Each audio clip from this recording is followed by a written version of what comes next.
Nasir electronics mobile shoppe computer furniture e bike भांडी centre घेऊन आले डबल धमाका ऑफर। कोणतीही वस्तू खरेदी करा फक्त आणि फक्त 999 मध्ये। आधार पे उधार ऑफर। बजाज फायनान्सच्या सुविधेसह 0% व्याज दरामध्ये ई बाईक वरती LED टीव्ही फ्री, मोबाईल खरेदीवरती home theatre free, LED TV वरती सोफा सेट फ्री, कोणत्याही फर्निचर वरती गॅस शेगडी फ्री, वॉशिंग मशीन आटा चक्कीवरती मिक्सर फ्री। एक्सचेंज ऑफर मध्ये जुनी बाईक घेऊन या, नवीन बाईक घेऊन जा। जुना फ्रीज घेऊन या, नवीन फ्रीज घेऊन जा। जुने फर्निचर घेऊन या, नवे फर्निचर घेऊन जा व जुना मोबाईल घेऊन या, नवीन मोबाईल घेऊन जा। लकी ड्रॉ द्वारे 50 अशी भरघोस बक्षीस जिंकण्याची सुवर्ण संधी। यामध्ये electric bike, LED TV, washing machine यासह असंख्य बक्षीस।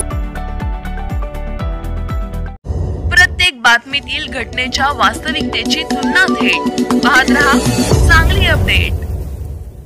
खासदार विशाल पाटील गडबडले तर आमदार विश्वजित कदमांनी सावरले। डॉक्टर पतंगराव कदम सोनहिरा साखर कारखान्याच्या 2025-26च्या 26व्या गळीत हंगामाचा प्रारंभ कारखान्याचे अध्यक्ष माजी आमदार मोहनराव कदम यांच्या उपस्थितीत आमदार डॉक्टर विश्वजित कदम व त्यांच्या पत्नी स्वप्नाली कदम यांच्या हस्ते झाला। या कार्यक्रमास ग्रामविकास मंत्री जयकुमार गोरे आणि त्यांच्या सुविद्य पत्नी सोनिया यांना आमंत्रित करण्यात आलं होतं। ते आज या ठिकाणी काय बोलणार याबाबत मोठी उत्सुकता होती। मात्र मुख्यमंत्र्यांचा दौरा आणि जोरदार वादळी पावसामुळे ते या कार्यक्रमास पोहोचू शकले नाहीत। मात्र त्यांची कमतरता उशिरा दाखल झालेल्या खासदार विशाल पाटील यांना उपस्थित सभासद आणि आमदार कदम यांच्याकडून बोलण्याचा आग्रह झाला। अचानक बोलायला उभा राहिलेले खासदार विशाल पाटील गडबडून म्हणाले, माझा मला कारखाना चालला नाही, पण तुमच्या कारखान्याच्या उद्घाटनाला भाषण करायचं हे जरा चुकीचं होईल असे म्हणताच उपस्थितांनी हसून दाद दिली। याचा धागा पकडत आमदार विश्वजित कदम यांनी आपल्या अध्यक्षीय मनोगतातून त्यावर भाष्य केलं। दुसऱ्याकडून कारखाना कसा चांगला चालवायचा हे जर कुणाला शिकायचं असेल तर विशाल पाटलांकडून शिकून घ्यावं असं म्हणताच उपस्थितांनी खळखळून दाद दिली। यावेळी कारखान्याचे उपाध्यक्ष दिलीपराव सूर्यवंशी, संचालक रघुनाथराव कदम, डॉक्टर शांताराम कदम, जयसिंगराव कदम, रे शिक्षण संस्थेचे उपाध्यक्ष महेंद्र लाड, डॉक्टर जितेश कदम, संचालक दीपक भोसले आदी उपस्थित होते। स्वागत कार्यकारी संचालक SF कदम यांनी केलं।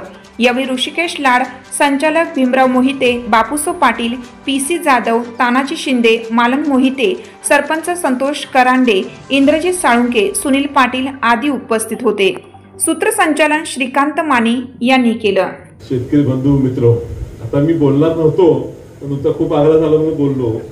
तर आपण अडचण अशी आहे बापू, माझा मला कारखाना चालला नाही, तुमच्या कारखान्याची उद्घाटनाला तुम्ही भाषण करायचं हे जरा चुकीचं होईल। पण मी खरं म्हणजे तुम्हाला काही सांगायसाठी आलो नाही दादा, मी ऐकायसाठी आलोय दादा, बरोबर आहे ना? त्यामुळे तुम्ही मला बोलायला लावू नये। मला अजून आठवते माझी राजकीय सुरुवात होती आणि ह्या ठिकाणी मोठा कार्यक्रम, त्यावेळी सोनिया गांधी आल्या होत्या आणि गाड्याच गाड्या, माणसं आणि एकामेकाला गाड्या धडकवत्या, एवढा मोठा कार्यक्रम त्यावेळी झाला। पण त्यावेळी ह्या परिसरात उभा सगळीकडे माळच दिसायचं आणि आम्ही नदीकाठची लोक, आम्हाला त्या वाटत होतं कुठे कदम साहेबांनी कारखाना उभा केलाय, काय गाळणार आहेत कुणास ठाऊक, पण सगळं माळच दिसत होतं। येताना पण काय ऊस नाही काय नाही। पण या 25 वर्षाच्या काळात कदम साहेबांनी जी दूरदृष्टी ठेवली आणि कारखाना उभा केला, ऊस ही वाढला। आज जिल्ह्यात सर्वात जास्त ऊस हा तुमच्या कडेगाव तालुक्यात निर्माण होतो। ते व्हायचं कारण तुम्हाला मिळालेलं पाणी, त्यासाठी केलेले परिश्रम आणि ते पुढे नेत आज बाळासाहेबांनी ह्या परिसराचा जो विकास केलेला आहे आणि हा कारखाना उभा राहिला आणि जो वाढत गेलेला आहे। आज जिल्ह्यात 1 नंबरचा कारखाना म्हणून आहे, 1 नंबरचा दर देणारा कारखाना आहे। आज वसंतदादा शुगर इन्स्टिट्यूटच्या मार्फत आम्ही बक्षीस देतो सगळ्यात सुरू चांगला कारखाना म्हणून। काही वर्षापूर्वी आम्ही तुम्हाला दिलं तर बाळासाहेब त्यात अडचण अशी असते की त्यात आम्ही एक अट घातलेली आहे। तर जवळ अट अशी आहे की एकदा एका कारखान्याला दिला तर पुन्हा द्या लागू नये, नाहीतर काय होणार, प्रत्येक वर्षी तुम्हीच घेऊन जाणार, दुसऱ्या कुणाला मिळायचं नाही। आणि म्हणून ती अट घातली, नाही तर दरवर्षी आम्ही ते पॉइंट सिस्टम काढली तर 1 नंबरचा कारखाना पण तुमचाच कारखाना प्रत्येक पुढे येतो। नशिबाने ते हाय, मग दुसऱ्या कोणाला तरी त्या स्टेजवर जाता येते। पण अजूनही जर कागदावर बघितलं, आकडेवारीप्रमाणे बघितलं, जरी बक्षीस मिळत नसलं तरी 1 नंबरचा आज महाराष्ट्रात हा कारखाना, सोनिरा कारखाना, कदम साहेब नावाने कारखाना चालतो. आणि त्यामुळे तुम्हाला सगळ्यांना या ठिकाणी ह्या येणाऱ्या गळीत हंगामाला शुभेच्छा देतो. ह्या वर्षी 15 लाख क्रशिंग करावं ही सुद्धा मी ईश्वरचरणी प्रार्थना करतो. धन्यवाद. तर विशालरावांचं भाषण म्हणजे काही ना काही त्यात असतंच. आणि सुरुवातच त्यांनी केली की मला कशाला बोलायला लावताय, की माझंच कारखाना मी कसा तरी चालवतोय. आणि पुढे त्यांनी आपल्या डॉक्टर पतंगराव कदम सोनिरा सहकारी कारखान्याचं कौतुकही केलं. कारण वसंतदादा शुगर इन्स्टिट्यूट मध्ये ते ट्रस्टी आहेत, मी तिथं मॅनेजमेंट काउन्सिलवर आहे. आणि दरवर्षी जेव्हा वसंतदादा शुगर इन्स्टिट्यूटची जनरल बॉडी होते त्यावेळेस महाराष्ट्रात जे उत्तम कारखाने शेतकऱ्यांसाठी, सभासदांसाठी काम करतात त्या अशा अनेक कारखान्यांचं सत्कार, कौतुक जाहीररित्या तिथे वसंतदादा शुगर इन्स्टिट्यूटचे अध्यक्ष सन्मान्य पवार साहेबांच्या त्या ठिकाणी त्यांच्या शुभ हस्ते होत असतो.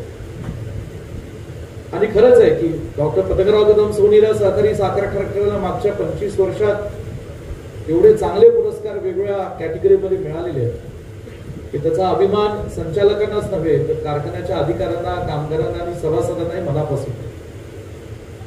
म्हणून निश्चितपणे एखाद्या सहकारी तत्वावर चालणारा एक आदर्श पारदर्शक कारखाना म्हणून कुणी काही शिकायचं असेल तर महाराष्ट्रातले, देशातले लोक हे डॉक्टर पतंगराव कदम सोनिरा सहकारी साखर कारखान्याकडे येतात. हे सुदैवाने आमचे चांगले गुण आहेत असं मी प्रामाणिकपणे म्हणेन.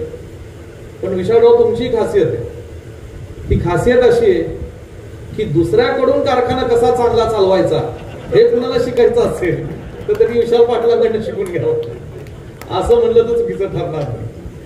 आणि ह्याला सुद्धा कलागुण लागतात. आणि या दोन्ही कलागुणांचा संगम आज या व्यासपीठावर येतोय हे काय एक चांगली गोष्ट आहे. कारण शेवटी तुमच्या मनामध्ये ही ऊसाचा दर चांगला दिला पाहिजे, शेतकऱ्यांचं हित झालं पाहिजे.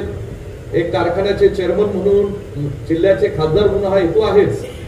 पण आम्ही प्रत्यक्षपणे या कारखान्याचं दैनंदिन कामकाज करत असताना जी शिकवण आदरणीय पतंगरावजी कदम साहेबांनी या कारखान्याच्या स्थापनेपासून आम्हा सगळ्या संचालकांना, अधिकाऱ्यांना दिली, जो आदर्श आदरणीय मोहनराव कदम दादा